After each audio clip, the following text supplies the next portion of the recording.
রমেশের চোখে তখন ছোট ছোট স্বপ্ন ঝলমল করছিল।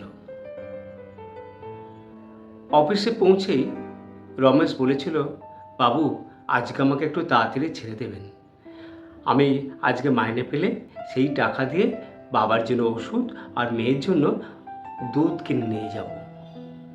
মালিক তখন রমেশের দিকে তাকিয়ে মুখ ফিরিয়ে বলেছিল, এ মাসে মাইনে সময় মতো নাও হতে পারে। এক মুহূর্তে যেন রমেশের সমস্ত স্বপ্ন ভেঙে চুরমার হয়ে গেল। সে মাথা নিচু করে দাঁড়িয়ে আছে, মুখে কোনো শব্দ নেই। আর বাবুর পাশে দাঁড়িয়ে থাকে ম্যানেজার, বাবুকে কানে কানে বলছিল, বাবু ওর মাইনেটা দিয়ে দিন, ও ভালো কাজ করে, খুব গরিব ছেলে, ওর মাইনেটা দিয়ে দিন। আমি শুনেছি ওর বাড়িতে বাবা খুব অসুস্থ, একটা ছোট্ট মেয়ে আছে, ওর মাইনেটা দিয়ে দিন বাবু।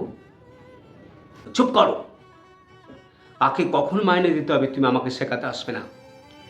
ওদেরকে যদি সময় মতো মাইনে দিই তাহলে ওরা কাজ করতে ভুলে যাবে, ওরা কাজ ঠিক মতো করবে না। তুমি যাও, আমাকে বিরক্ত করো না, তোমার কাছে তুমি যাও বলে মালিক ম্যানেজারকে তাড়িয়ে দিল। ম্যানেজার যাবার সময় শুধু একটা কথা বলে গেল, বাবু এটা আপনি ভুল করছেন। মালিক তখন রেগে গিয়ে বলল, তুই যাবি নাকি তোকে জুতো মেরে দাঁড়া করবো। তখন ম্যানেজার বলে, ঠিক আছে বাবু আমি যাচ্ছি, তবে এটা কিন্তু ভালো করলেন না। রমেশ ম্যানেজার আর মালিকের কথাগুলো মাথা হেট করে শুনল। ভগবান, কি পাপ করেছিলাম আমি আগের জন্মে, তার ফলটা তুমি আজ আমাদের দিচ্ছ।